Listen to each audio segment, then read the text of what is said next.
Welcome, guys, to How the Frack We Got Here, a show that takes the news and events of the week and try to make sense out of it all. I'm your host, the most Will Buchanan, and on this show, we simply are all about the facts. There are plenty of news stations out there that simply want to do anything short but inform you. Here at How the Frack We Got Here, that's all we believe in. We go up to the left, we go up to the right, we go up to the middle of independence, we go up to all sides because there's more than one side of a story to everything. And you need to know it all in order to actually formulate your own opinion.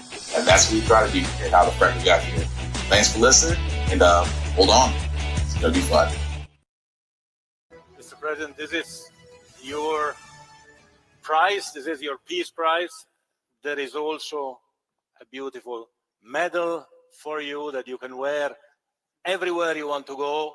I'm going to wear it right now. Okay, let me hold. Fantastic. Excellent. This is truly one of the great honors of my life. And beyond awards, Johnny and I were discussing this. We saved millions and millions of lives. I want to thank, by the way, my family, my great First Lady, Melania. You're right here, and thank you very much.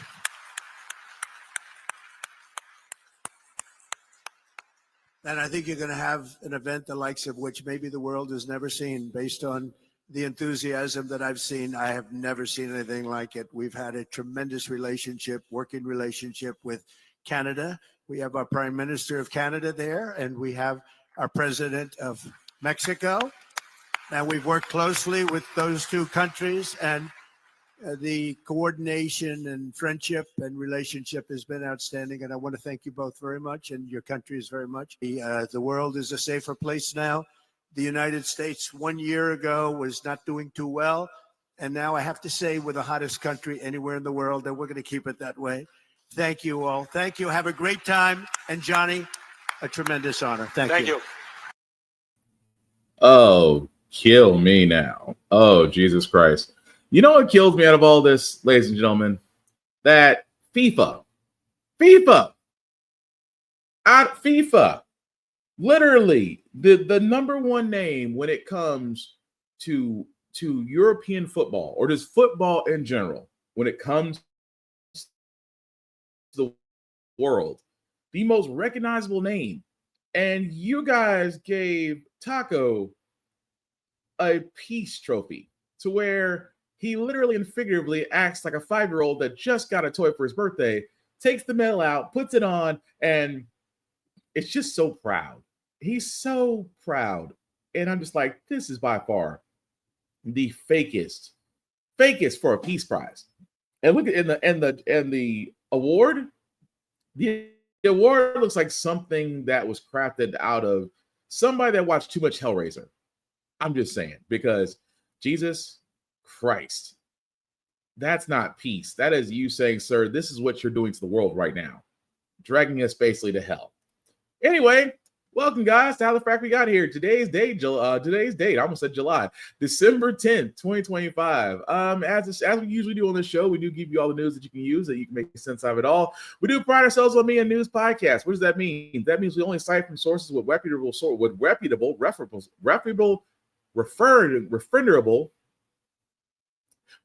sources and award-winning journalism. Grammar errors aside, we do not do sensational news like Fox News, The Blaze, The Daily Beast, wherever you get your extreme right or extreme left views from. We simply don't do that. We just simply present you but the facts. At the same time, guys, we may show things that might be too intense for younger viewers, so viewer discretion is advised. Aside from that, welcome. So yeah, Taco getting a fake-ass peace trophy because he really won the Nobel Prize. I've never seen so much envy from an old white man that basically wants to do everything the black guy did. Because again, President Obama won the Nobel Peace Prize. He won the Nobel Peace Prize. Taco, I don't understand. Why can I not win it? I'm a peace person. I've stopped 8 wars. How do I not have peace? I have lowered costs on day one. I have lowered costs. How is that not peaceful? No, in his mind, everything works, and the economy is A++++++. Woo! Oh, it must be nice to be stupid. Anyway, let's go ahead and get into it. But the reason why we should be concerned, guys, because remember I started and talked about the dangers of a conservative-leaning Supreme Court? Well, that same conservative-leaning Supreme Court may have just handled Taco his greatest victory yet. And we should all be very concerned. Reports here case over independent government agencies operating free from political interference. FTC Commission member Rebecca Slaughter suing the Trump administration over President Trump's attempt to remove her. She argues Congress designed these agencies to have bipartisan voices so there could be accountability and transparency. President Trump argues the president must have full control over the leadership of agencies that set policies and force regulations. If the justices side with Trump, presidents could terminate members of independent agencies at will, which could mark the end of their independence. ABC News legal contributor James Samples here for more on this. Hi, James. So the lower courts have ruled termination illegal, right? They say a president can only fire a commissioner for cause. So how critical is that, and how is the administration arguing against that? Good morning, Diane. It is interesting here that we are in a circumstance that really, if you step back for a moment, is truly unique in American history and in Supreme Court history, in the sense that I think that the outcome of this particular case is almost at this point a foregone conclusion, even though that outcome will be the overturning of a precedent that goes back 90 years. So we are so often thinking of things in our current society on a kind of binary level. Is it left? Is it right? Is it Donald Trump? Is it, a Democrat? This particular provision was written into the law in 1914, and in 1933, the chief opponent of the provision, the for-cause only removal provision, which essentially says fixed terms, multi-member commissions, so that the president will have some authority and ability to shape a commission, any number of these independent agencies, but not complete and total authority. The initial chief opponent was Franklin Delano Roosevelt, and now it's Donald Trump, which should tell you that presidents on both sides desire to control these agencies. Congress set it up so that wouldn't be the case, but it appears quite likely, based on earlier cases and based on oral arguments in other matters, that the Supreme Court is likely to strike down the independence of independent agencies. So, James, what are the potential outcomes and impacts here? Well, if the court strikes down as most observers expect, if the court strikes down this arrangement, the near-term consequences for the FTC mean that Donald Trump can reshape it. But the broader consequences, there are more than a dozen agencies. You can kind of think of it as the alphabet soup of American government. More than a dozen agencies around the country in the federal government have this kind of fixed-term independent agency structure, and those agencies will essentially become scenarios where the president, no matter who the president is at any given point, can fire individual commissioners at will and bend the commissions, bend the agencies to the president, his or her own prerogatives. And that, ladies and gentlemen, is what it comes down to. That out of all of that he said, and again, the reason why we should be concerned, because keep in mind, Taco has tried to fire the Federal Reserve governor. He tried to fire Lisa Cook, who was the Federal Reserve governor. He's now tried to fire the head of the Federal Trade Commission, Rebecca Slaughter. He's tried to fire her. And I can keep going down the list. Because again, Taco believes that his presidency is more like a business, and that he has the end all be all when it does come to who he wants there and who's not. And I've sat there and said this multiple times when it comes to his presidency. The second go around, he's learned it's not smart people he wants. He wants people loyal to him. He wants people who are going to fall on the sword, who are going to kiss his ass, who is going to make excuses for him. He wants mouthpieces and seat warmers.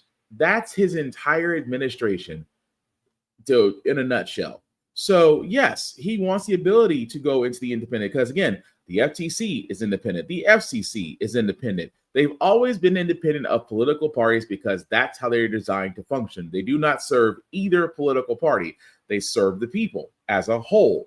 And, again, what Taco wants to do, especially with the FTC, the same thing he did with the FCC, because again, he's got his seat warmer over at the FCC, who is now threatening to go after ABC and NBC because CBS is already compromised. Keep in mind, the owner of CBS at the time, also Paramount, wanted to buy Skydance. In order for him to buy Skydance, what did he do? He kissed Taco's ass. What did Taco want? 60 Minutes basically neutered, and at the same time, Stephen Colbert off the air. And again, it's almost amazing what does he want? What does he want on the ABC side? Oh, Jimmy Kimmel. I want him gone too. And for a second, he was off because, however you take away Charlie Kirk comments. He was off for a little while, but now he's back. And now he's signed on for another year. But trust me, believe when I say this, Taco wants absolute control of these independent agencies so he can still further continue what he wants to do and get rid of people who are not going to be his mouthpieces or his seat warmers. That's all it is. And even more so, we should be concerned that, again, it's the conservative-leaning Supreme Court. And I've said this before, it's always scary because you don't know which way they'll go. But the last 8 out of 10 times has always been in Taco's favor. And that alone is scary if he does get the ability to basically go after independent agencies with absolute power, because the president is not supposed to have absolute power. And yet the Supreme Court is guaranteeing all but that to Taco. But also the Supreme Court is going to be listening to is challenge to campaign spending limits. You guys forget, next year is the midterms. Republicans are very afraid. They have nothing to show for the whole time they've been in power. They have nothing to show for as far as the fact that they passed a bill that nobody wanted. Prices are up across the board. Nobody can afford anything from groceries, daycares, even new cars, or homes for that matter. But in Taco's world, everything is peachy. Republicans cannot even have town halls right now. And Democrats, well, Democrats have had some small victories here and there, not most recently being that the mayor of Miami is now a Democrat after 30 years. Miami has always had a conservative mayor for nearly 30 years. This is the first time in 30 years Miami will have a Democratic mayor. That says a lot. Not to mention the month before where there were special elections being held that Democrats did make significant gains. Does that mean a lot? Yes, it does. Does that mean it's still got more to go? Yes, it does. But again, the midterms can be a toss-up. Now, what does it got to do with campaign spending limits? Well, if you guys don't know, Citizens United is still around. Challenge to campaign spending limits. A Republican coalition, including Vice President Vance, is trying to get rid of limits that restrict parties from directly financing TV ads and candidate organizing efforts. ABC's contributor Sarah Isgur is here for more on that. Hi, Sarah. So this case focuses on the amount of money a political party can spend in direct coordination with a candidate. So what do you make of the argument so far? That's right. And so far, we have the Republican side versus the Democratic side, which has not always been the case in some of these past campaign finance questions involving the parties. Here, the representative, the lawyer for the Republican side, said he believed it's because right now the Republican Party seems to be raising more money than the Democratic Party. But he said, this is not about one party's competitive advantage. It's about free speech, and that there is no corruption interests to prevent parties from spending money with their candidates.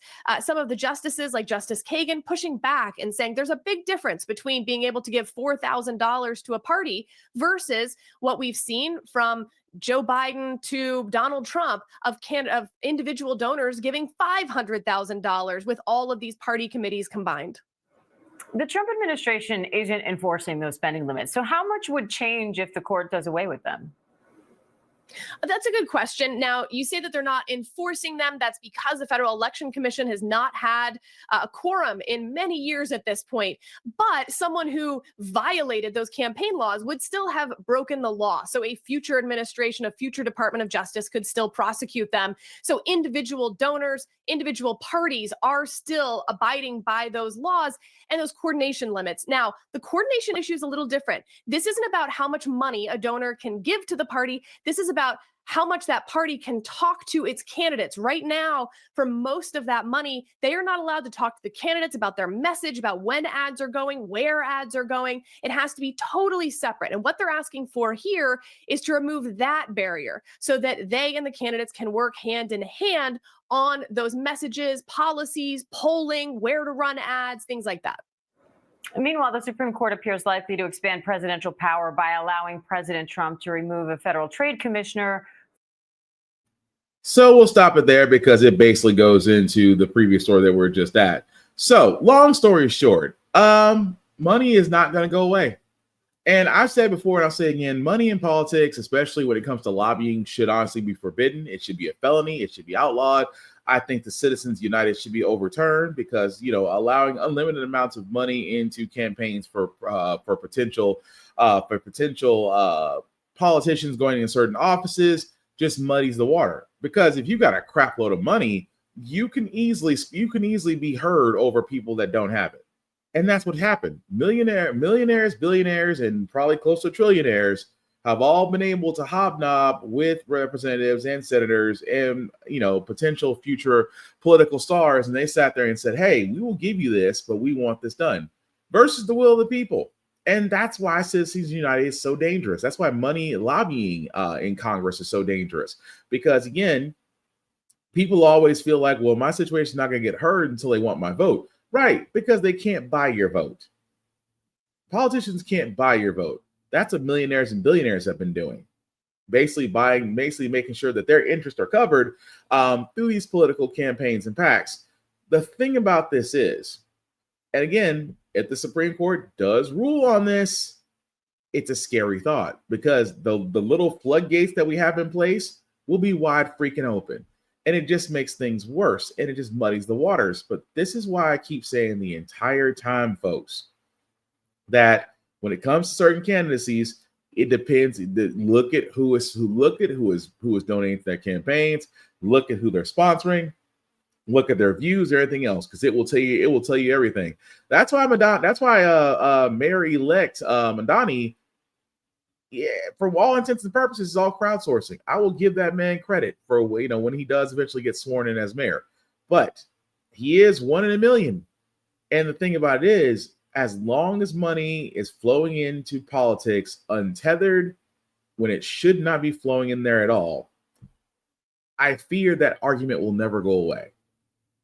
And the Supreme Court, what they're doing right now, if they rule in favor of it, it's going to make it worse. Just saying.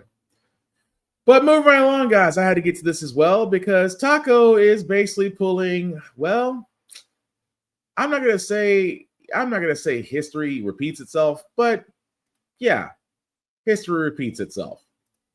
This morning, President Trump announcing a lifeline for American farmers hurt by his trade policies. Trump now planning to use revenue from tariffs to pay for a $12 billion bailout. This relief will provide much needed certainty to farmers as they get this year's harvest to market and look ahead to next year's crops. And it'll help them continue their efforts to lower food prices. The president blaming Democrats for Americans' concerns about affordability. We inherited high prices. We inherited the biggest inflation in the history of our country. One major affordability concern centers around healthcare. Insurance premiums are set to skyrocket next month for millions of Americans because Obamacare subsidies are set to expire unless Congress takes action. But some lawmakers say they're not optimistic a plan will come together in time. We don't live in La La Land. The Senate is expected to vote this week on a bill from Democrats that would extend Obamacare tax credits for 3 years. But that bill is expected to fail because it does not include reforms to Obamacare that Republicans want. Democrats' great scheme to fix health care, Obamacare, has failed. So what are Democrats proposing to do this week, Mr. President? Introduce reforms? Perhaps try a different approach? Republicans have no plan. They are so divided between themselves, they can't even put a plan together. How many times we've sat there and heard this one before? Farmers unable to make profits. Their crops remain unpurchased and is ruined. And they're all looking for Taco for help. And now he says, wait a minute, I will now draft a $12 billion bailout based off the revenue from the tariffs. Let's try this one again. Taco said that he is going to introduce a $12 billion package based off the revenue from his tariffs that he put in. What revenue? Because let's call it what it is, ladies and gentlemen. The bailout package that he is doing for farmers, me and you are going to be paying. But again, I say history repeats itself because it really was just 6 years ago that we wound up saying the exact same goddamn thing. Today, the White House announcing a multi-billion-dollar bailout for American farmers who've been hurt by the trade war between the U.S. and China. But some lawmakers are already voicing some concerns over that bailout package. KCO United's Raquel Martin takes a look. It's a good time to be a farmer. We're going to make sure of that. With the end of a trade war with China nowhere in sight, President Trump is offering a second round of financial help to farmers who are caught in the middle. Our farmers will be greatly helped. We want to get them back to the point where they would have had if they had a good year. The president unveiled a $16 billion package. $14.5 billion of that will actually go to buy up unsold crops and prop up prices. It's going to be a big help. Will it be enough? I think you got to get back to something very basic.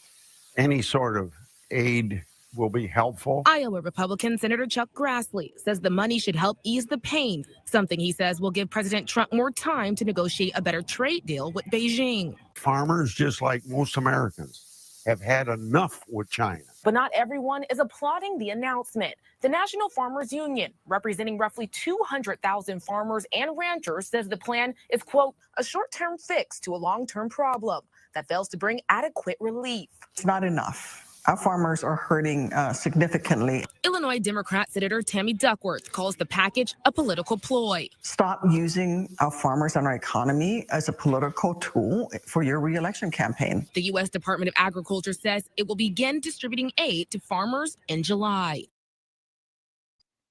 Now, ladies and gentlemen, that was 7 years ago. Here we are now in 2025. And it's almost as if history repeats itself. Taco has a problem with China. China is our biggest, was our biggest purchaser of soybeans. To which now they sat there and said, yeah, we're good. We'll go to Argentina. We'll buy their soybeans. While American soybean farmers are basically saying, well, we can't keep our farms and we can't do this and we can't do that. Oh, Daddy Trump, help us. To which Taco says, fear not, my farmers. I will make sure that your farms and your votes are secure by making the American taxpayers pay for it. Again, history repeats itself. And I hate to say that even during moments of Congress, or even Chuck Schumer said, the Republicans don't have a plan. And that, ladies and gentlemen, can sum up the entire year of 2025. The Republicans don't have a plan. They don't even have concepts of a plan. I said Republicans have become the welfare queens that they talk about, that they're trying to remove off SNAP and food assistance and things of that nature, and benefits, things of that nature. These Republican senators and these Republican representatives are the true welfare queens. Not to outdo the napkins in Kentucky. You know who you are. That one county that's on that 99% of you guys are on food stamps and 95% of y'all vote conservative. You know who you are. But yeah, history repeats itself. But there is one good note that we do have about this week that we can say that thankfully we'll finally see one of Trump's loyalists go. Why? Because, well, she was appointed illegally because nobody appointed her there, but Taco gave her the job. She has now been handed her walking papers. So President Donald Trump's former personal lawyer resigned today as the top federal prosecutor in New Jersey. Her resignation follows an appeals court ruling that she was serving in the position unlawfully. Haba was the first of the president's U.S. attorney appointments to face a legal challenge, but since then, 3 others have been found to be serving improperly. Haba will remain as a senior advisor to Attorney General Pam Bondi.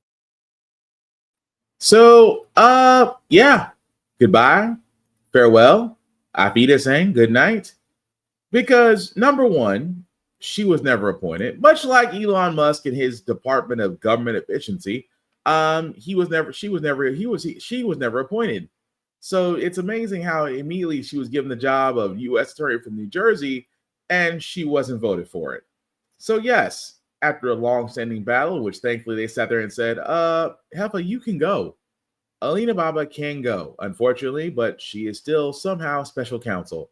So at least she's out of one position where she can't affect the state, but unfortunately, she can still influence the nation. Win the, I guess, lose the battle, but still hopefully win the war, I guess. We'll see. But also, another thing that has happened, which is going to kind of lead to the next thing, because, well, all I can sit there and say is Republicans, you ask for the smoke and you proceed to go with the smoke. So what I mean by that is this story first. For Republicans, the Supreme Court says Texas can use a new congressional map, which could give the GOP a big advantage in next year's elections. But not all the justices agreed. ABC's Nicole D'Antonio has the details. Hey, Nicole, good morning. Sophie, good morning. The nation's highest court overturned a lower court ruling that found the new Texas maps were illegally drawn based on race. But Texas state officials argued the map was drawn purely for political advantage, which the Supreme Court has previously allowed. Now, in the wake of this decision, the new maps will be used in next year's midterm elections and are expected to give Republicans a net gain of 5 congressional seats.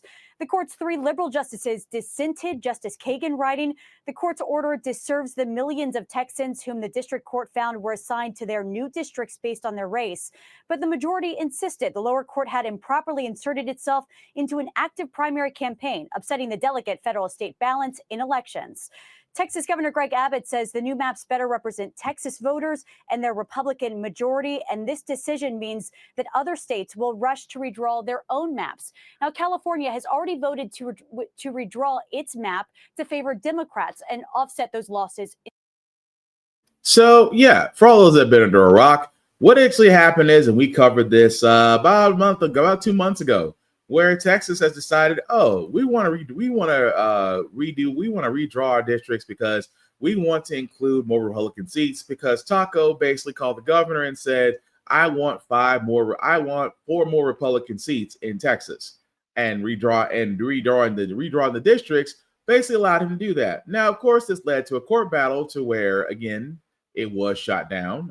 It was shot down to the point to where this map could not be used for the current election, because the reason why we say that for Texas, 2 reasons. Representative Al Green and Representative Jasmine Crockett were just 2 out of the 4 seats that were in danger, because, again, Republicans are worried about the midterms and they're trying to move the goalpost in their favor.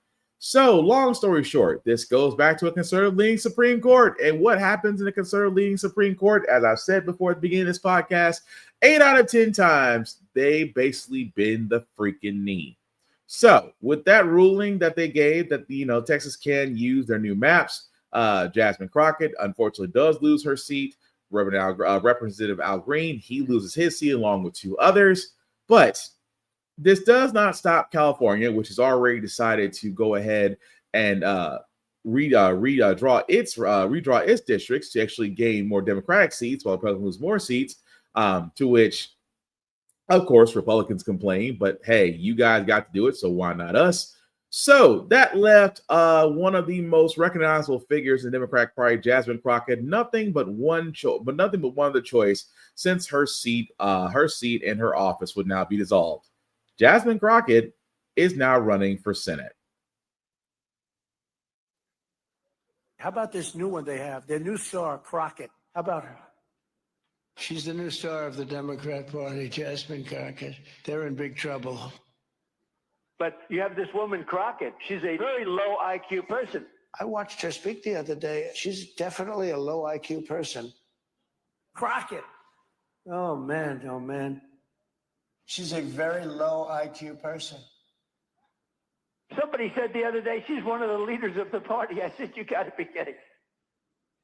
Now they're going to rely on Crockett. Crockett's going to bring them back.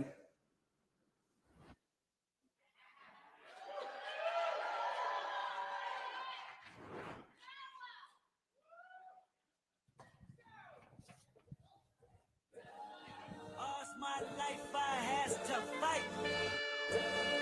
All's my life I All right, ladies and gentlemen, the moment that we have all been waiting for. The next U.S. Senator from the great state of Texas. Please welcome to the stage, Miss Jasmine Crockett! We gon' be alright. Huh? We gon' be alright. We gon' be alright. Y'all look good. Y'all look real good. But are you fired up? Are you ready to go? All right, Texas, let's get down to it. I know y'all are ready to hear some good news, and some of y'all already heard it before you even got here. Yes, it is true. I am running to become your next United States Senator from the state of Texas.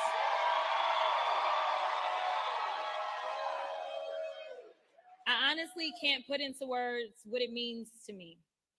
You see, a lot of people think that making decisions like this, you take them lightly.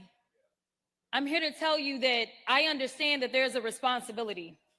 I'm not reading from my script, so they're about to be confused. There's a responsibility that lies with all of us, especially in this moment. There are a lot of people that said, you gotta stay in the house. We need our voice. We need you there. And I understand. But what we need is for me to have a bigger voice. What we need is not only a voice, but we need to make sure that we are going to stop all the hell that is raining down on all of our people. So over the last couple of months, I've been thinking about our future. Where do we go from here? And obviously, I've been thinking about Texas. I thought about my classmates from law school. One is standing right up front, Mr. Anthony Farmer. I thought about the big dreams we all had, fighting for justice in the courtroom, starting our own businesses, buying a home, starting families. If you think about it, our dreams were the American dream. Opportunities for those who work hard, home ownership, jobs, entrepreneurship, and security. And that time we were headed into the Great Recession. I took a job in East Texas for a pretty well-known family-owned law firm. I began doing class action defense work. And honestly, I wondered if I'd made a mistake. I wondered if that was really what I was supposed to be doing. It just so happened that they had just started a new public defender's office in rural East Texas. And so I decided that I would join that public defender's office. I joined it because I believed everybody deserved a voice in the courtroom. Even if they couldn't afford an attorney, one would be provided to them, and that attorney was me. I loved being a courtroom warrior. I got some judges here. They probably can't identify themselves, but nevertheless, I loved being in the courtroom. You know, I never thought that I would run for office, but some people are able to inspire others as they walk their own path. As a 27-year-old public defender walking in her path, there was someone who came along and inspired me. There was this charismatic, funny, intelligent, and exciting young candidate with a funny name who just got into the U.S. Senate and was running for president. Many doubted if this country was ready, while others, well, we got to work and kept hope alive. We didn't focus on the naysayers. We didn't get distracted by any pollsters. We remained laser focused on getting the person who was best for the job into the seat.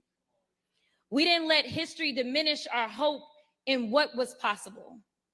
We ignored that the devil on our shoulder that sometimes tries to tell us your vote doesn't matter.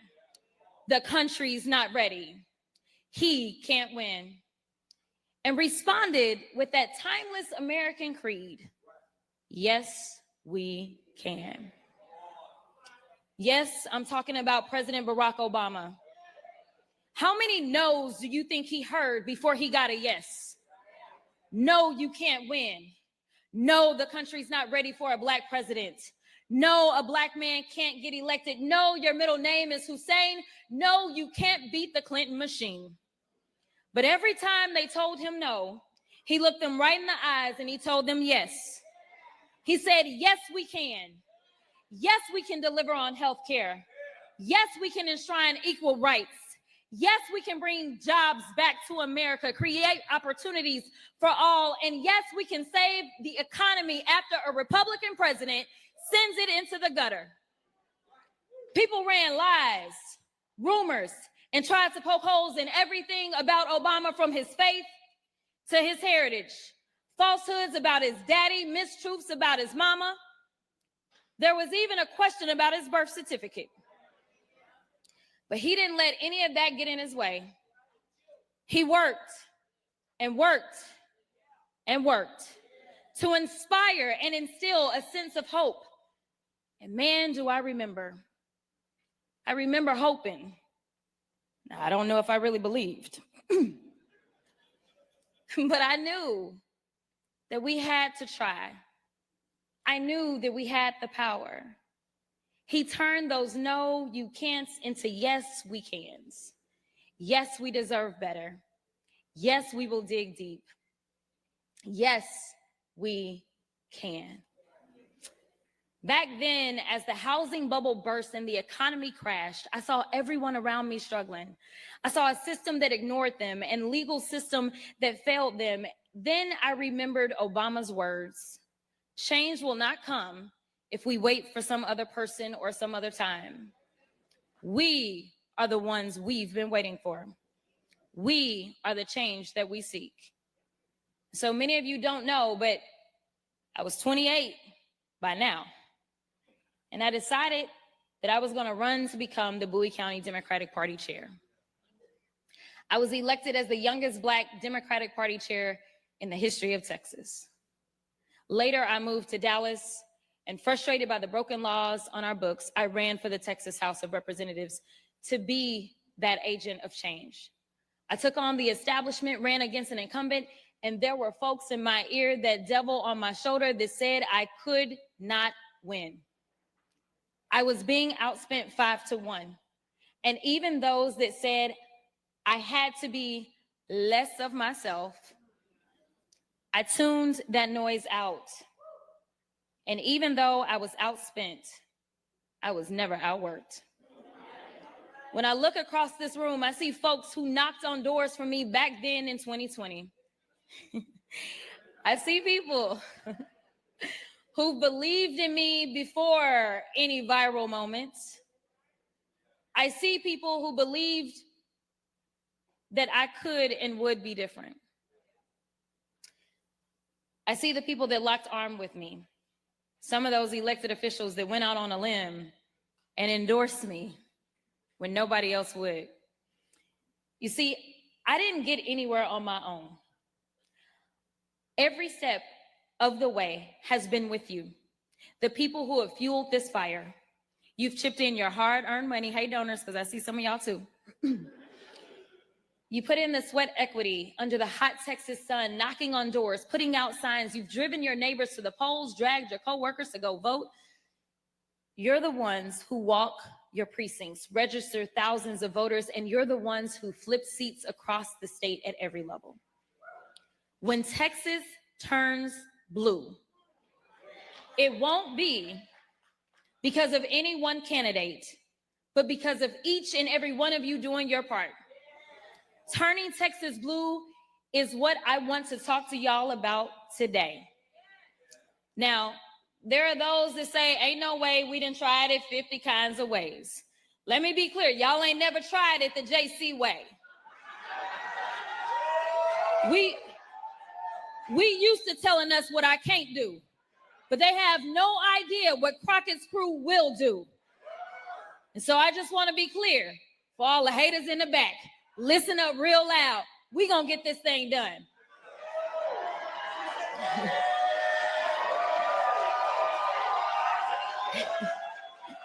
So they tell us that Texas is red. They are lying. We're not. The reality is that most Texans don't get out to vote.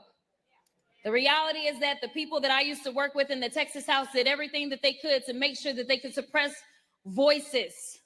If we were so red, they wouldn't be so pressed. Let me be clear. The reason that the governor always got time to call out my name is because he understands that I know how to speak to everybody, not just some folk. There are folks who feel like their vote doesn't matter and that nothing will change or that candidates don't speak to them. And honestly, I can't blame them. But I'm here to address those Texans specifically who feel as their vote doesn't matter. Let me tell you it does.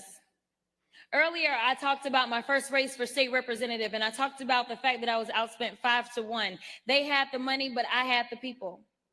When the first batch of votes came out, I was down by 700 votes.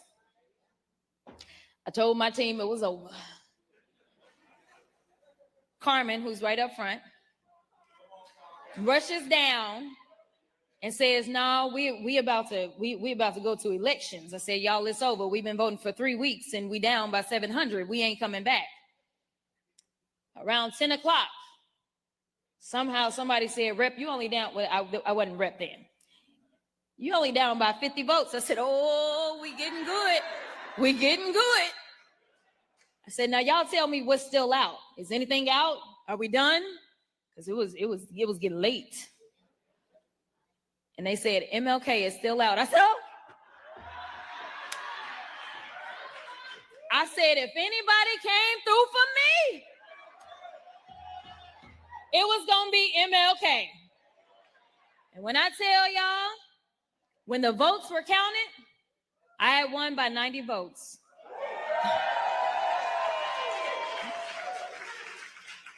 Out of 10,000 votes that were cast, I won by 90. It was the closest state house race in the entire state of Texas that year. Do you know where those votes came from? They came from the mom who organized the entire neighborhood to go vote because she knew I would fight like hell for her daughter. It came from the retired firefighter who talked to each and every one of his or her neighbors in the senior homes and the people that they lived around. It came from everywhere. It came from the churches. It came from home healthcare workers who ran across the street to vote at the library during their lunch break. It came from citizens who hadn't voted in years, but went to cast their ballots because they believed that I would bring a new generation of servant leadership to the government of the people, by the people, for the people. Each and every one of those votes made up the 90 votes we needed to bring change. And I'm gonna add this. It even came from unhoused folk. See, what y'all don't understand is that people like to devalue certain people, but the only place that equalizes us is at the ballot box. So I don't ever want anybody, no matter what your socioeconomic background is, to believe that you don't matter or you don't count, because the time that you count is when you are at the ballot box. A single grain of rice can tip the scales. Every single vote counts, and that couldn't be truer in the United States Senate. It was a single vote in the United States Senate that saved the Affordable Care Act, that saved millions of Americans' health care coverage. That vote was cast by John McCain, who showed bravery and honored his oath of service. Yeah, clap it up. He bucked his party's president to do what was right for his constituents. Sadly enough, we all know that Senator John Cornyn does not have the guts to stand up to Trump. But I can tell y'all who does. I do. Cornyn carries on with business as usual while small businesses across Texas take the hit from Trump's tariffs. Well, I'm done with politics as usual. I'm done with going along to get along and it gets us nowhere. I'm done watching rural hospitals and public schools close their doors. I'm done watching parents be afraid to send their kids to school or the mall or the movies because Republicans have flooded our streets with guns. I'm done with the senators sitting around doing nothing while Trump takes your hard-earned money, skims your Social Security, slashes Medicare, and gives tax breaks to billionaires. I'm done. I'm done watching the American dream on life support while Trump tries to pull the plug. The gloves have been off, and now I'm jumping into the ring. I'm asking for your support to be the next United States Senator from the greatest state of Texas.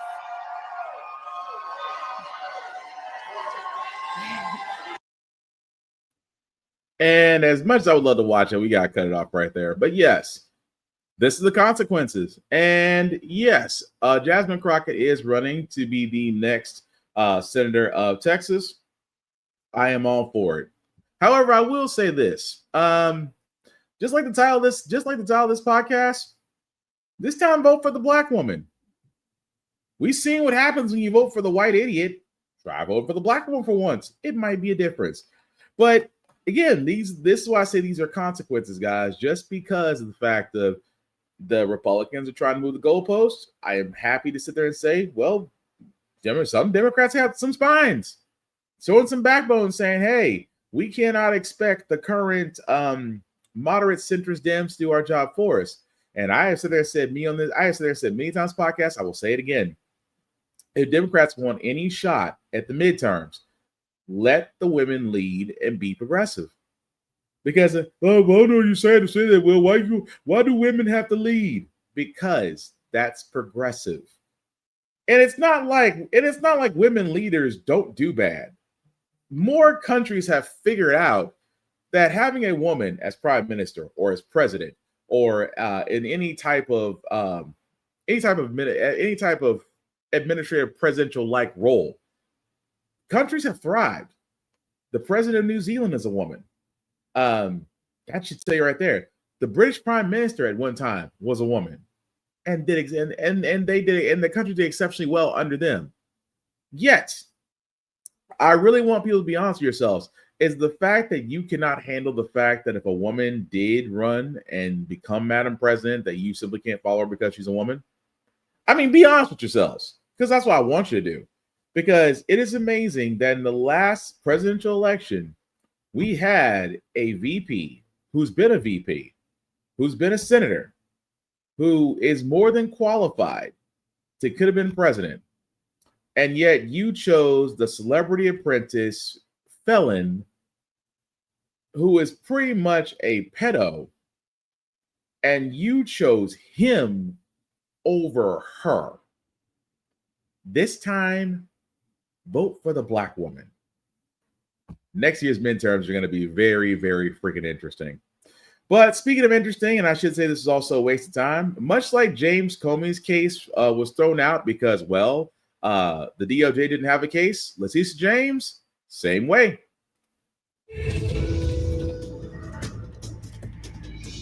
Good evening. I'm Alex Perche in Washington, and we begin with some breaking news. Sources tell ABC News that a federal grand jury in Virginia has rejected the Department of Justice's attempt to revive a fraud case against New York Attorney General Letitia James.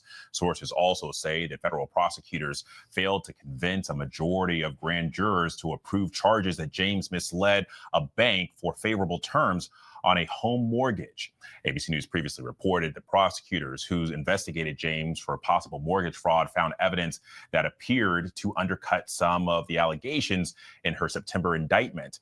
So for more on this, I want to bring in our Washington, D.C. Bureau Managing Editor, Catherine Valders, and also ABC News legal contributor and professor at Hofstra Law, James Sample. And Catherine, I want to begin with you. What more do we know about this grand jury rejecting the DOJ's attempt to revive this fraud case?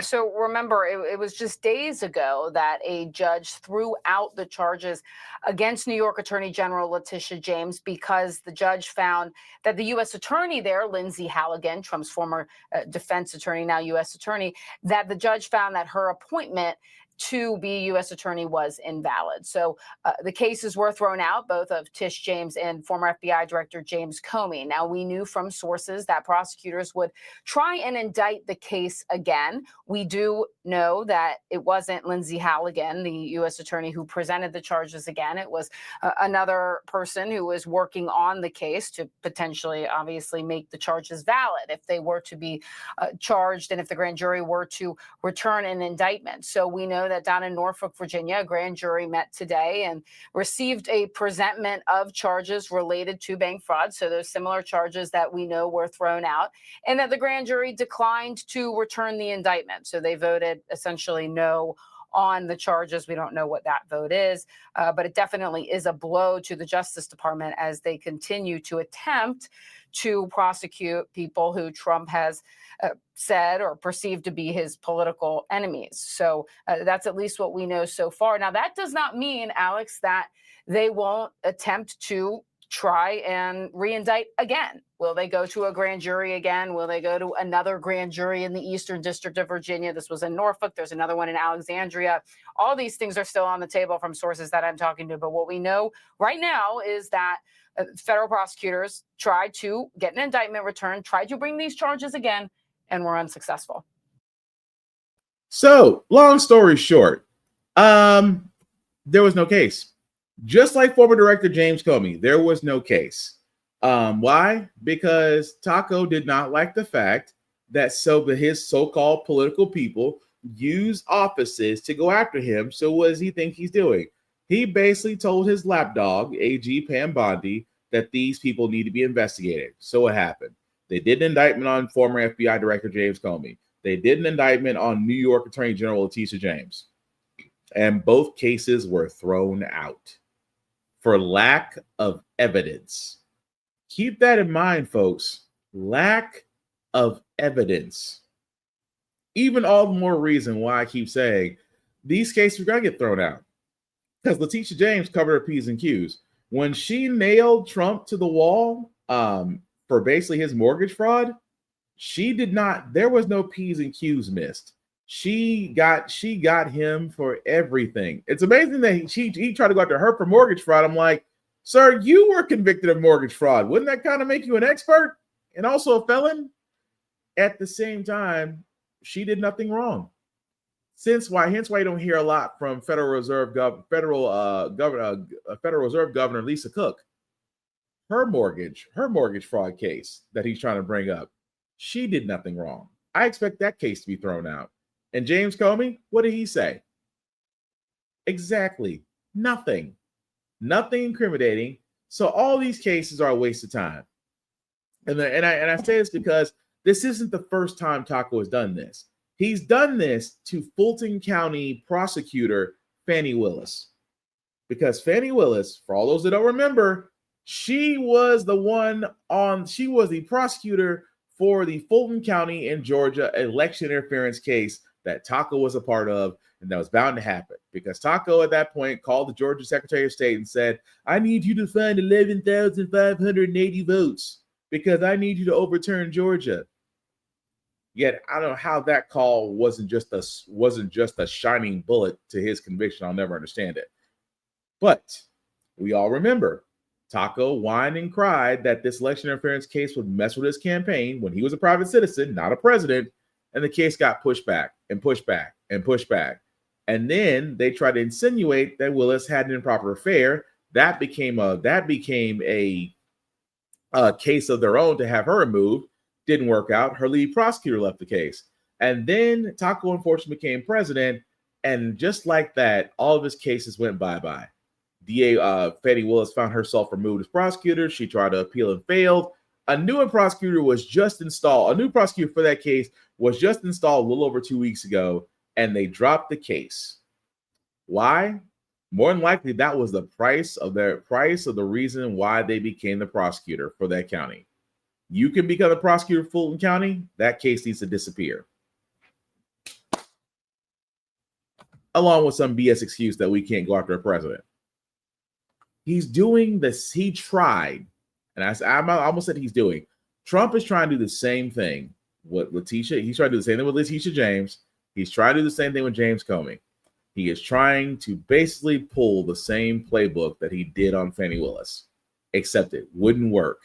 Now, like the correspondent said, does that mean that they can just bring this up in another county? Unfortunately, yes. Do I hope Letitia James sues him, the Justice Department, and the U.S. government as a whole? I hope she does. Because out of two lawyers, between Pam Bondi and Letitia James, I'm going with the winner, not the lapdog. That's just me. But also with Taco, he seems to have a new target to talk about whenever it comes to immigrants, Somali immigrants. And again, I'm going to apologize for the wording that was used in this, guys, because this lets you further know how much of a piece of caca Taco really is. Attack them, call them names, and disparage their culture. President Trump has made it clear he's no fan of the Somali people.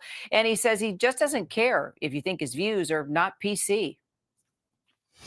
I don't want them in our country, I'll be honest with you. Okay? Somebody would say, oh, that's not politically correct. I don't care. I don't want them in our country. Their country's no good for a reason.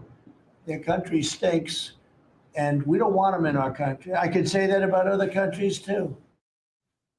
Well, these attacks come as 86 people, mostly Somali, are charged for allegedly defrauding Minnesota by taking money meant for social services. Trump now seizing on these allegations as he widens his immigration crackdown, ordering ICE to target Somali immigrants across Minnesota. And that includes Minneapolis, which is home to the nation's largest Somali population. Minneapolis Mayor Jacob Frey joins me now as he's prepping his city for these ICE raids. Sir, good to see you. Thanks so much for having me, Kira. Well, Trump has been using this fraud case to target the Somali community and your governor. To what extent are these allegations even true, Mayor? Look, there are a large number of people in our state that have committed serious fraud. And for any of these fraudsters, for anybody that has stolen money that should have gone to feeding kids or providing housing, they should be held accountable. They should get prosecuted to the full extent of the law, and they should ultimately get put in jail. That being said, we should hold them accountable as individuals, not entire communities. That's not how our Constitution works in America. You should receive the benefit from your meritorious work. You should see the downside when you don't do what you should be doing. Here's the thing. Donald Trump is targeting the entire Somali community. These are American citizens. These are people who are here legally. They've been contributing greatly to our city, in most cases for decades. And we want to do everything possible right now to stand by them. Let me pick up on that. As the largest Somali population in the U.S., why is this community so important to Minneapolis? They're important to Minneapolis because they're part of our family. They're part of the fabric of the place where we call home. They're bankers, they're real estate agents, there are babysitters. They have been incessantly involved in both the economy and the cultural fabric of Minneapolis now for quite a long time. And look, we love them. We care about them. And our message to them is that we're going to stand with them. And these horrific attacks that we're seeing by Donald Trump, again, on American citizens, there's somewhere around 80,000 Somali people that live in Minnesota. Almost all of them are American citizens. They are here legally, and we're going to do everything possible to protect them. My thought is that when Donald Trump issued whatever order he issued down to ICE and some of these federal agencies, is that they're not going to be able to fully carry it out. Because once they get here, they're going to realize that these people are here legally. And unless you're talking about violating habeas corpus or you're violating due process, then you can't do the things that they've been directed to do. Yesterday, you signed this executive order protecting city parking lots from immigration enforcement use. What else are you doing to prep for these ICE operations?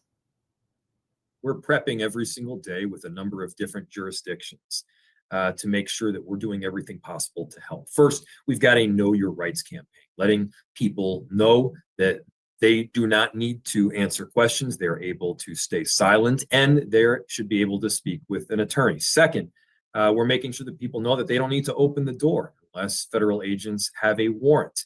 And third, we have a system set up so that we're able to communicate with a number of groups throughout the city, able to provide them information, often in real time, so that they're able to keep their community safe, and we're able to work directly with them. You know, you've been mayor since 2018.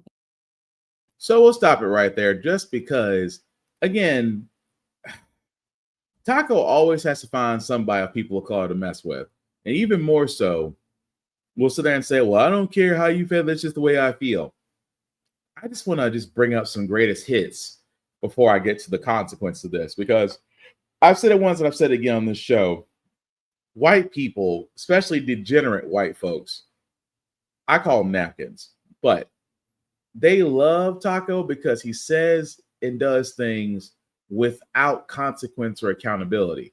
Even more so when he sit there and says the weirdest, the most vilest thing about immigrants, like Exhibit A. But they let, I think the real number is 15, 16 million people into our country. When they do that, we got a lot of work to do. They're poisoning the blood of our country. That's what they've done. They poison mental institutions and prisons all over the world, not just in South America, not just the 3 or 4 countries that we think about, but all over the world. They're coming into our country from Africa, from Asia, all over the world. They're pouring into our country. Nobody's even looking at them. They just come in. The crime is going to be tremendous. The terrorism is going to be, and then we built a tremendous piece of the wall, and then see that level of just say whatever he wants and again, no consequences. That's not the only time. Keep in mind, always with immigrants, his obsession with immigrants, although your wife is immigrant, the first hostage is an immigrant, which is still amazing to me because she got it on a genius visa, although there's not a mark of intelligence, but I digress. But the fact that he talked about the blood of the immigrants, they're poisoning the blood of our country. The fact that they come from these shithole countries, and who could forget this wonderful gem? Genes. And we got a lot of bad genes in our country right now. Trump is spouting eugenics, the discredited and immoral belief that planned breeding can improve the human species by breeding out so-called undesirable traits and encouraging people with desirable traits to reproduce. It gained popularity during the early 20th century. It was Hitler's whole thing. But this isn't the first time Trump has espoused eugenics. Come on, we like racehorses too. You know, the fast ones produce the fast ones, and the slow ones doesn't work out so well, right? We have good genes, you know that, right? A lot of it's about the genes, isn't it? Don't you believe? The racehorse theory, you think was so different? You have good genes in Minnesota. Trump's biographer, Michael D'Antonin, said in 2016 that Trump's family believes in eugenics. The family subscribes to a racehorse theory of human development. They believe that there are superior people, and that if you put together the genes of a superior woman and a superior man, you get a superior offspring. This is just the latest example of the frightening ways Trump dehumanizes immigrants. Despite Trump constantly using the term migrant crime, violent crime rates are dropping throughout the U.S., and studies show immigrants commit crimes at lower rates than U.S. citizens. Now, outside of that, and I say outside of that because he sat there and says about immigrants having bad genes, that the poisoning the blood of our country, that they come from shithole countries. You're like, okay, well, that's usually him, but that doesn't explain anything else. Dropping my skills on the heels of Montezuma, so my enemies. Sorry about that, guys. That was loud. And that was a little bit loud. I apologize profusely. But it's the whole level, guys, of just, and I say this for the simple fact of the matter, it's just that there's consequences to this. Really and truly, there are consequences to the fact of the matter that you just cannot fly off the freaking handle and say what you want to say. There's not. You just simply cannot do that. And at the same time, what's so scary? What is really scary, guys, and I mean this wholeheartedly when I say scary. When I sit there and say there were consequences, and I'm just waiting for my screen to load. I apologize because I thought it would load a little bit sooner. So hang on a second. Let's try that again because, yeah, let's try that again. There we go. So remember what I sat there and said about consequences? Just follow the story for a second because all these people wanted was some Cinnabon. But in turn, they got told this. Body makes you a better person. Are you recording? I'm gonna record you. Yes. Do you want me to throw water on you? I am racist. Idiot, for And real. you are an idiot. No, I I'm am not. racist, and I'll say that to the whole entire world. Don't be disrespectful. You ruined your life, by the way. Oh, you're talking about respect? You're talking about respect? You are fired from this place, motherfucker. You're not gonna be working here. Suck it. Suck what? Look how you Suck fucking look it. like. What's wrong with you? What's wrong with you, you ugly bitch? Get the fuck out of Ugly? my face. Talking about ugliness? Did I stutter? You Face we're not? for No, what? we're not. No, we're not. Because you know damn well you're a Respect. evil. Respect. Keep squeezing that caramel. Get the out of here. So for all those that didn't catch that, so apparently this couple was going to a Cinnabon in Wisconsin and basically ran into somebody who I guess there must have been an issue initially at first where there was a problem with I guess that the wife wanted something a little bit extra, a little bit more on her whatever she ordered. And apparently old girl decided that she was just gonna effing snap. So like I said, there's consequences to this, guys. And this next part should not be surprising, but this trend is growing because that's not the end of this story. You can hear in the video, the husband will go on to tell this woman that she was going to be fired for her words, and he would end up being right. A day after the video would be posted online, Cinnabon would release an official statement on X and across social media, and would confirm that the employee had been immediately fired for her tirade. Now, at this point, white people saying the N-word is no longer shocking for some, but seeing the person go on to raise money after being filmed using one of the most hateful words because of the pain associated with it continues to catch many off guard. And just like when the white mother in Minnesota will go viral this April for using the N-word and later raising over $700,000 for people across the country, this woman too is getting support and donations. According to reports, a Give, Send, Go account would end up being started for the now fired woman and would ask people to support her after the incident. They would go on to write, "Meet Crystal, hardworking white mom doing her job at Cinnabon. Two Somali customers decided to make her shift hell with intimidation. Instead of banning the offenders and backing their employee, Cinnabon fires Crystal to keep the nons happy. We're not letting this slide. Funds go to making sure Crystal lands on her feet after this betrayal. No white person should lose their job for refusing to be harassed by Somalians." Now, they will go on to set the donation goal for nearly $110,000, and upon this report, donations have already reached over $105,000. And when it came down to those who were donating to the woman, they would leave comments to explain why they were showing their support. One would write, "Stood your ground. We need more like you." Followed by another, "The local smellies do this all the time. Send them back." And one more would say, "Crystal just said what we all feel." Now, as mentioned, what appears to be a bit troubling for some is the support women like this have gone on to receive. Now, in response to the donation. So I'll stop it right there because, again, for all those that weren't paying attention, that's Give, Send, Go. Now, we talked about Give, Send, Go because the woman that sat there and called an immigrant child the N-word on a playground and kept calling the N-word. Remember when I sat there and said at Give, Send, Go, her donations nearly equaled up to $600,000? $600,000 for calling an immigrant child the N-word. Now you have another Karen who apparently did not do customer service well, decided to act an ass. Someone create another Give, Send, Go because, it's a Christian site. And as you can see, guys, had a goal of 109,000 at the time of this, and this is outdated. That's well over 110,000 now. And I am not going to show it on Give, Send, Go because I'm not trying to give it attention. I am not trying to give it traction. I honestly think it's fracking disgusting because it never ceased to amaze me that white people and some black people, let me not knock it, some white people and some black people have figured out, you can profit off hate, or you can hate grift. You can grift off people who hate and get them to give you money. Work for Charlie Kirk, work for Pete Hegseth, work for Candace Owens, work for the Hodge twins, work for Officer Tate, work for Jesse Peterson, work for Stephen A. Smith as he's finding out. Whenever it's black hatred, you can grift it and it's profitable.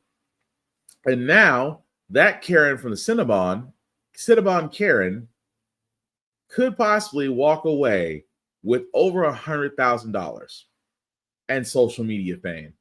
Wouldn't be surprised if she's at the next conservative CPAC event. Wouldn't be surprised to see her at Turning Point, because, Charlie Kirk's wife all of a sudden, I guess, is done grieving and now she's collecting paychecks. The thing I'm saying, guys, is there is no profit like grifting Black hatred. And even more so, the people that donated tells you exactly about the world we live in.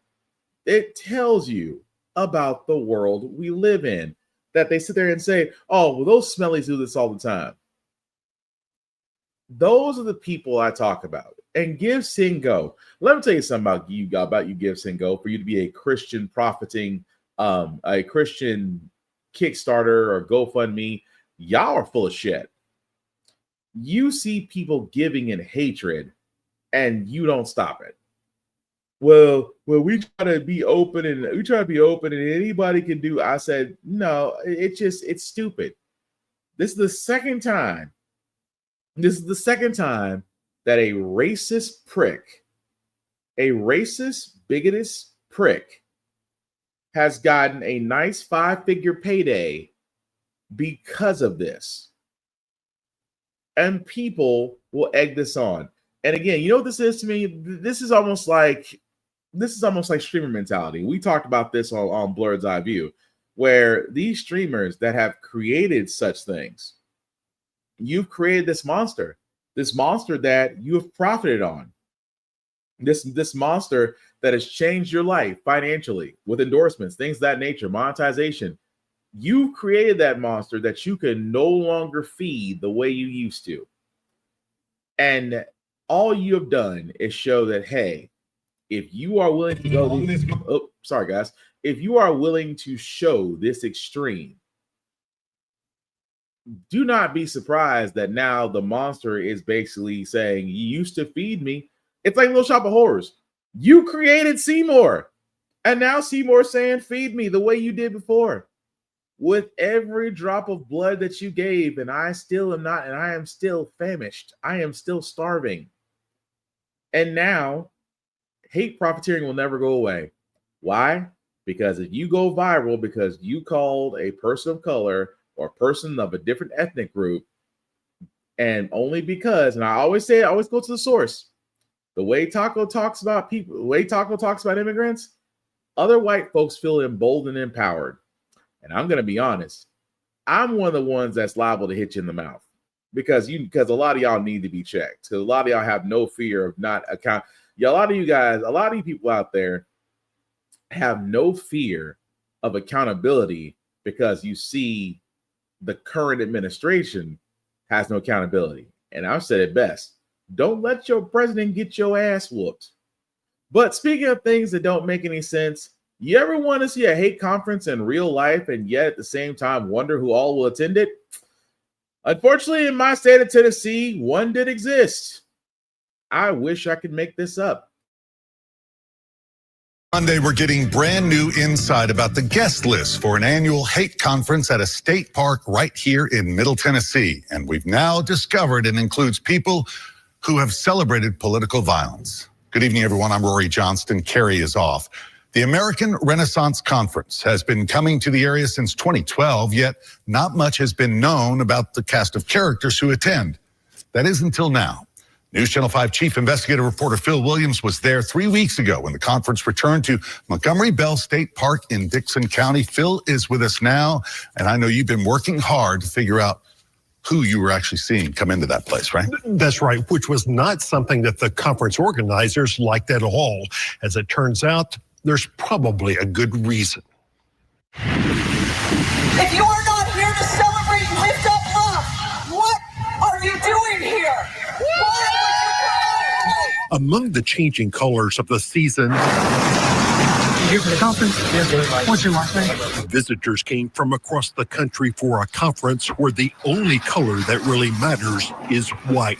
But because there are 200 or 300 people in that building over there that believe only they belong in this country. Here at Tennessee's Montgomeryville State Park, protesters were kept far from attendees at the American Renaissance Conference, an event that, as the protesters see it, represents the worst of the world of hate. And we want our message of tolerance and acceptance to stand in stark contrast to what they're advocating for in there. Exactly what they advocate inside the park's lodge is a closely guarded secret, as is the guest list, which is what led us to stake out the security checkpoint standing in a public spot in a public park, where we found some attendees desperate to hide from our cameras. For this woman, it was an effort that required both hands. It's my understanding that you have been providing these pictures for the past year. And this man, a longtime American Renaissance speaker and attorney who has represented the Klan and other hate groups, accused us of working with domestic terrorists. So when he stopped to take pictures, I decided to confront his questions directly. Did you have any questions for me? Well, I'd be happy to ask you. Y'all are with Channel 5? I am with Channel 5. I'm Phil Williams. Hi, I'm Sam Dixon. Nice to meet you. Hi, Sam. The reason is we have reason to be concerned about how we had lost a couple with a group called Antifa. And they have tried to prevent us from having our meetings. And I assure you, I'm not Antifa. Back at the checkpoint, we saw some familiar faces. Hello, Thomas. How are you, sir? That's Thomas Rousseau. He's the leader of the Patriot Front, the white nationalist group known for its flash mob protests, as well as its training of young men for battle. They want an America that's for whites only. And this is Eric Orwell, the Arkansas man who heads Return to the Land, the group that wants to build a whites-only community in Tennessee. Recently posted photos show Patriot Front showed up at Orwell's compound in Arkansas to help with building projects there. That despite what seemed like his efforts to distance himself from the group when we talked a few weeks back. When we did the Zoom interview, you expressed some ambivalence. But then they came to your place and did some work. No, I'm all for helping them and them helping us. I do have some personal ideological disagreements, but they're relatively minor. Then there's Greg Johnson, the man in the passenger seat who, as you can see, was none too happy to see our cameras. One of the speakers at the conference, Johnson is author of the White Nationalist Manifesto. After a mass murder committed by neo-Nazi Anders Breivik in 2011, first killing 8 people with a van bomb, followed by the massacre of 69 people at a Norwegian youth camp, Greg Johnson wrote of his, quote, strange new respect for the killer, who he argued was engaged in resistance to genocide. Although Johnson said it would have been better if he had killed the actual leadership of Norway's Labour Party or the leaders of the Norwegian press instead of innocent children. Breivik, he wrote, simply chose the wrong targets for his killing spree. Back at the protest, does it surprise you that you have someone like Greg Johnson who, defends mass shooters? It doesn't surprise me. Like I said, it is the worst of the worst. Then there was Johnson's companion, David Zeddy. He has defended the neo-Nazi who drove into a crowd of protesters in Charlottesville, killing 32-year-old Heather Heyer. The killer was convicted of first-degree murder. Yet David Zeddy tweeted, quote, James Fields is a hero who did nothing wrong. And, quote, Charlottesville made me realize that many liberals aren't fully human, along with the true extent of Jewish media control. He has also defended those who assaulted Capitol Police on January 6th. We also spotted this man from Atlanta. His name is Jared Huggins, and he was once part of a neo-Nazi group called Identity Europa. Huggins was also in Charlottesville, according to hate researchers who uncovered this Facebook post under a different last name where he called the weekend, quote, effing metal, and this Twitter post where he celebrated the Dodge Challenger used in the murder. Then there was a Pennsylvania man who heads a publishing house that reprints Nazi and other far-right books, and this young man from East Tennessee wearing a cap for the National Alliance. His name, we discovered, is Dylan Gaidano. National Alliance is a group originally founded by neo-Nazi William Pierce. Pierce's book, The Turner Diaries, helped inspire Oklahoma City bomber Timothy McVeigh. Social media accounts linked to Gaetano have expressed admiration for violent white supremacists Robert J. Matthews and Frazier Glenn Miller. One Telegram post stated, quote, "For me at least, if our goals aren't met in my lifetime, I will pull a page out of Master Sergeant Frazier Glenn Miller's playbook." Frazier Glenn Miller shot and killed 3 members of a Kansas Jewish community in 2014 because he wanted to kill some Jews before he died. Perhaps the best clue about what was happening inside comes from this man we spotted at the checkpoint.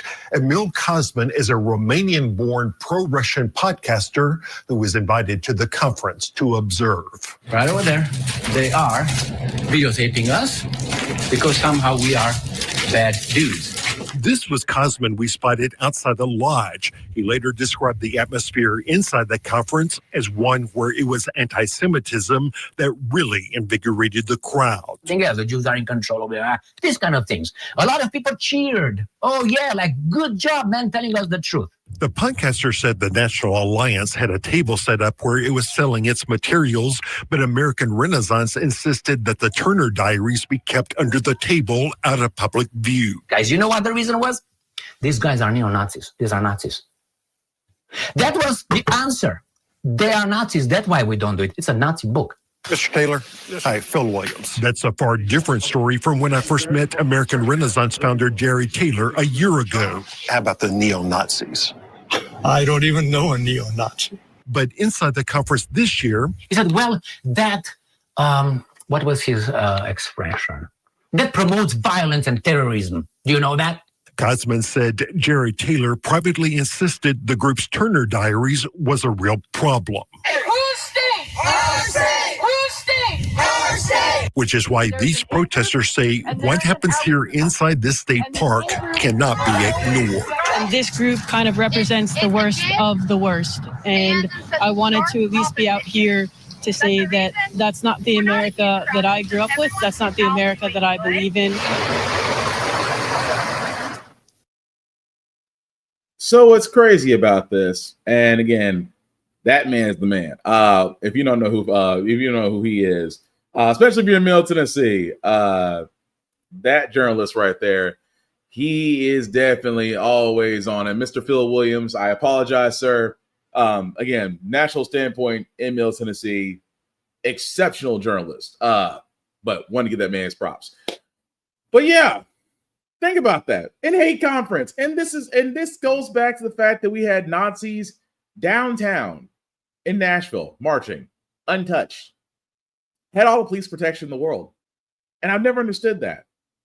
Because I kept on saying, oh, Nazis will never march into people of color's neighborhoods. Not by themselves. They will march in the safest places. But they will never march in people of color's communities. Number one, they will get stomped the hell out. And I won't feel bad about it. Well, they have the right to say whatever they want to say. You do. Until you come into a place where you're not wanted, and then your actions will lead to your consequences. And again, I'm not trying to advocate violence, but sometimes we used to stomp Nazis out. We used to stomp racists out. To get the message. And even now in a park, I know a lot of people are going to sit there and say, well, Will, look where they're at. I know. I'll be the first person to say it. I know, because I know that park. I know that county. I have sat there and said many a times, it is good old boys territory. I have sat there and said it many a times that in Dixon County, if you are from Tennessee, you already know the counties that I'm about to talk about are good old boys counties. Dixon, Cheatham, Wilson, Humphreys, Hickman, Houston. I can keep going. But we all know where the good old boys territories are. Dixon is no different. And the fact that there is security at a park screams volumes. That why are we protecting? And I say this before, and I'm like I said, I know a lot of people are going to use the free speech argument. I sit there and say, if you see nothing wrong with what you say, you don't need protection. You don't need police presence. You don't need police escorts. You don't need any of this. If you believe in what you are saying, then go ahead and show the world. Why be secretive? Why hide? Why go into a spot where you're mad because you're on camera? Because, well, you're a racist bigot. Racist people would be called anything else. But the moment you call them racist, it's like, how dare you call me what I am? Well, it's because you are, motherfucker. Accept it. Endure it. That's what you are. So at the same time, with a white nationalist conference, because I know a lot of people are going to say this, I will say this best. What if all of a sudden other people of color had their own conferences? What if there was an all-American, what was an African-American conference that was held literally at TSU? Oh, white people would have to be nervous and nosy because why are they all meeting? What if Muslims decided to have a meeting at a mosque? Here come the nosy ass white people. We got to know what those Muslims are doing. They could be terrorists. Same way with Somalians. Same way. I can keep going down the list because white people have this bullshit thing going to where it's simply put, if it's not us, everybody's a threat. When the most dangerous threat is the most dangerous threat is the white male. The white man is the most dangerous domestic terrorist in the U.S. It's only because a lot of people don't want us to then call them what they are: homegrown American Taliban. But again, in Tennessee, they were able to have a conference with security and untouched. And that alone will tell you how far we have to go in this deep ass red state before we can actually turn some things blue.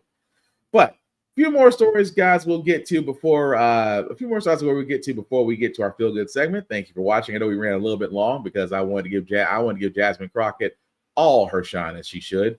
But yeah, also this video, because again, I haven't talked about Department of the Secretary of Defense, never sober Pete Hegseth is trying to claim that he's been exonerated from Signalgate.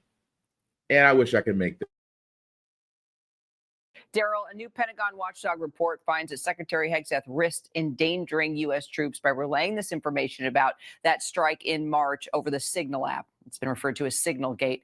But the report says that he has the authority to declassify information, and the Pentagon says it's a total exoneration of Hegseth. What do you make about what we're learning?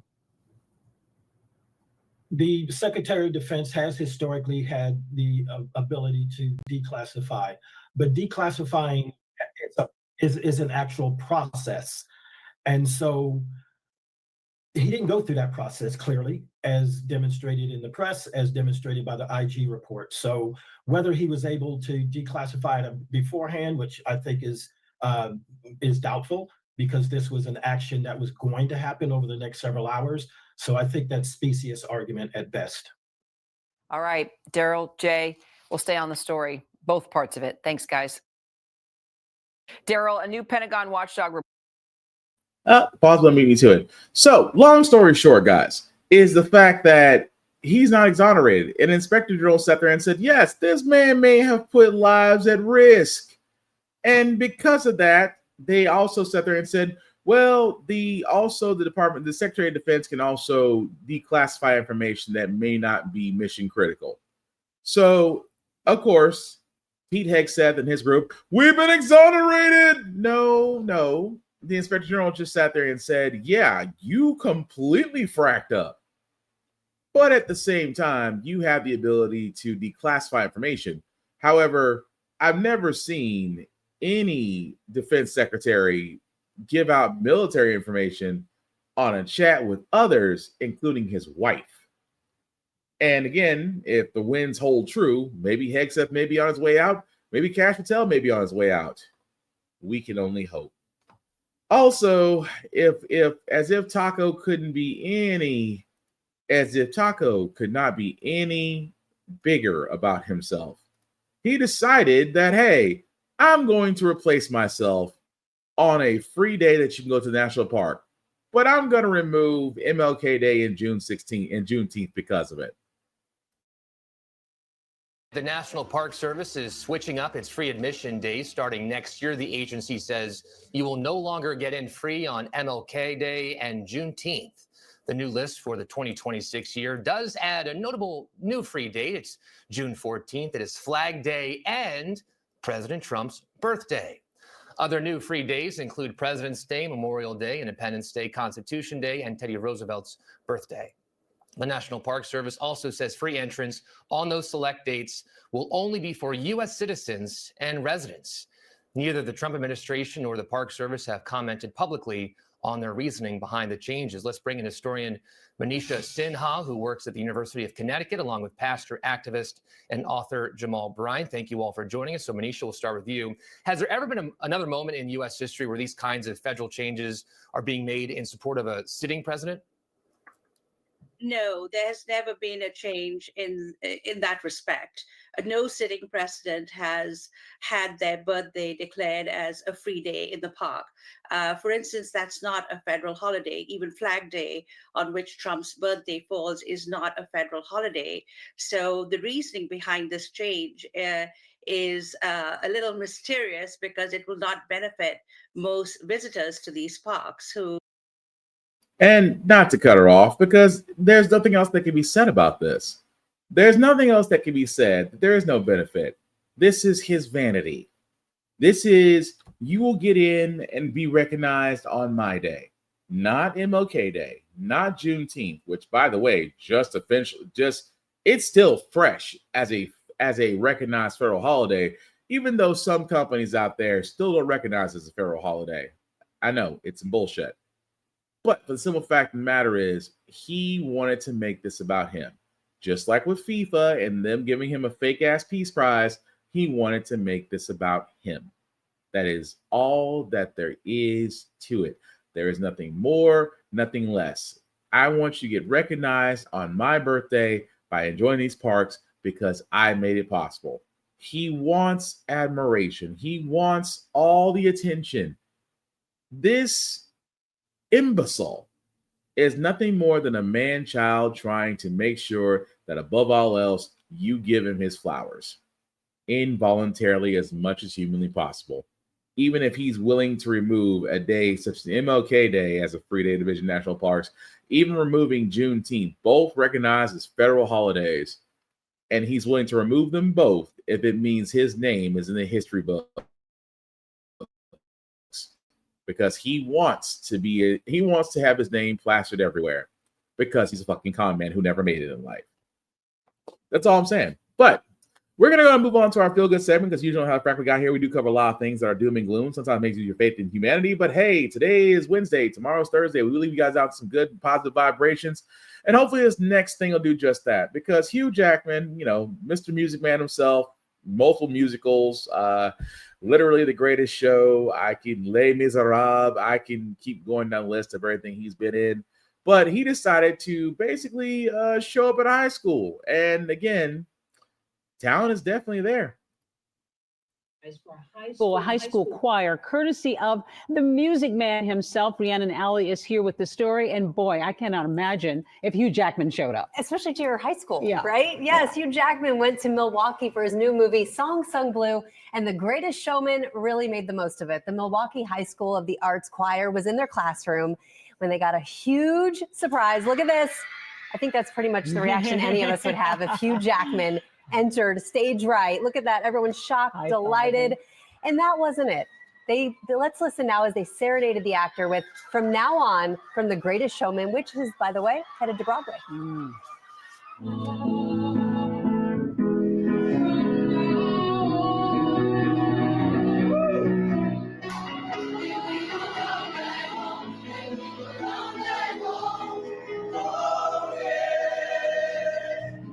Look how emotional he was. Can you imagine having to sing in front of Hugh Jackman? I know, but what a treat for them, right? What a treat. And that wasn't all. Jackman donated $10,000 for new instruments, another $5,000 to help the school make upgrades to its auditorium. Hugh Jackman is in Milwaukee promoting his new movie with Kate Hudson. It's based on a Milwaukee couple, even posting a photo on social media in a cheese head. Yeah, I know, greatest show, all this stuff. Still won't call him Wolverine. But anyway, good to actually see somebody, enjoy it. And also the greatest show. Look, I don't care. There are some theater plays I wouldn't mind watching. Hamilton, The Greatest Show, Les Miserables, Phantom of the Opera. Yes, there are some theater plays I do love. Not just because I have an exceptional family member, who is touring right now. I'm happy for him. He knows he knows who he is. But still, want to give shine to that. And also the fact that we are encouraging a new generation in different areas other than sports. Always beautiful things. But that's going to do it for this podcast, guys. Thank you all for watching, for liking, for letting people know this is live. I certainly appreciate it. Some shameless plugging before we do get out of here, guys. Shout out to Always Press Record TV, APR TV. Why? Because How the Frack can be seen on APR TV. It's an app that can be found on the Roku channel or Amazon Fire TV app, along with other shows there. Definitely check it out. You will not be disappointed. Also, BlurStation.com. I've been talking about this streaming site for a while, guys, for content for us, by us to enjoy. Movies, television, anime, cartoons, you got it, they have it. $10.99 a month to stream Blur Station. Go to BlurStation.com and sign up, and Blur Station can be streamed on all smart devices. You want to get on this train before it leaves the station. Trust me. Also, check us out on YouTube at How the Frack We Got Here. How the Frack We Got Here podcast. If you type that up, it will be the first thing that pops up. You definitely want to like, share, and subscribe. Hit that notification button for every time that we do have an upload or go live sometimes. You definitely do not want to miss us. And again, we cannot do any of this without your support. And we thank everybody that's subscribed. And hopefully, if you haven't subscribed, please join us because we definitely want to be able to continue this mission of informing and educating people. Also, my other show, video games, things of that nature, the Get Bit Podcast, the GB Podcast, every Friday at 8:30-ish. Definitely check it out, guys. Of course, the Get Bit Podcast on YouTube. Like, share, and subscribe as we will basically talk this week about the Game Awards that are happening tomorrow. We are expecting a lot of news and things of that nature. Definitely join us Friday night. Again, you will not be disappointed. Also, we can be found on Spotify, on Apple Podcasts, on Google Podcasts. I gotta go back and go check that. But we can found the same way, How the Frack Got Here. So if you do want us to our podcast, just audio only, you can definitely find us there. Just simply type up the name and sign on. Again, we would certainly appreciate it. Also, myself, my personal Black_Spartan615. You can follow my social there. I usually talk to everybody. Just don't make it weird. I don't want to get the whole thing of blocking everybody. At the same time, guys, mental health is important. I cannot stress enough. Protect your mental. When you're fortify your mind and the body follows. So do the things that'll make you relax, that'll make you happy. Don't doom scroll. Sometimes just take a break from smart devices and just enjoy the weather. The weather's changing. Read a book. Enjoy some good food and good drinks. Enjoy some good friends. At the same time, check on them. See how they're doing, because right now it is gets that time of year where it might be a little bit harder for everybody else. But definitely protect your mental, protect your strength, protect your happiness, protect your peace. At the same time, guys, next year is going to be critical. And before I do get to next year, guys, I know we're getting to the holiday season. Guys, not everything is about presents. A lot of people right now are hurting. A lot of people right now need help. If you have the ability, and let me stress this very heavily, because I know right now times is tight for everybody. If you have the ability to help, please do so. It's not always monetary. If you can donate your time, your ability to volunteer, things of that nature, maybe cook, maybe help build something, whatever it may be, find something that you can, if you can help. And I say a mighty big if you can help, please help. No matter how you can do it, please help. Because I guarantee in some way, form, or fashion, it will be welcomed and it will be appreciated. But please do so within the confines of your abilities. Please do not overstretch yourself. Please do not put yourself in a worse situation trying to help people. Simply put, do what you can if you can. At the same time, guys, the last thing I'll say about How the Frack Got Here, it's all about staying informed. We are not trying to reinvent the wheel. We are simply giving you information allowing you to make up your own mind, but we do provide a perspective that goes along with it. We do better as society once we're informed. We're progressive. We move forward. We try to right the wrongs of our past. We're making decisions now that we should have done back then. Like electing our first Black woman to the Supreme Court, electing our first Black woman to be the Federal Reserve Governor, and maybe one day soon, hopefully electing our first Black Texas Senator. And down the road, maybe electing our first Black woman to be called Madam President. All great things. We don't learn from history. We are doomed to repeat it. That's what we keep asking ourselves. Why does everything go but our paycheck? Why are we electing different politicians but still the same old game in Congress? And most importantly, How the Frack Got Here. Thank you all for watching, guys. Please take care of yourselves and each other, and I promise we will get through this. Live long and prosper, guys. Yes, I'm a Trekkie. Yes, I believe in it, and you can too. Take care of yourselves and each other. We'll be all right. Peace.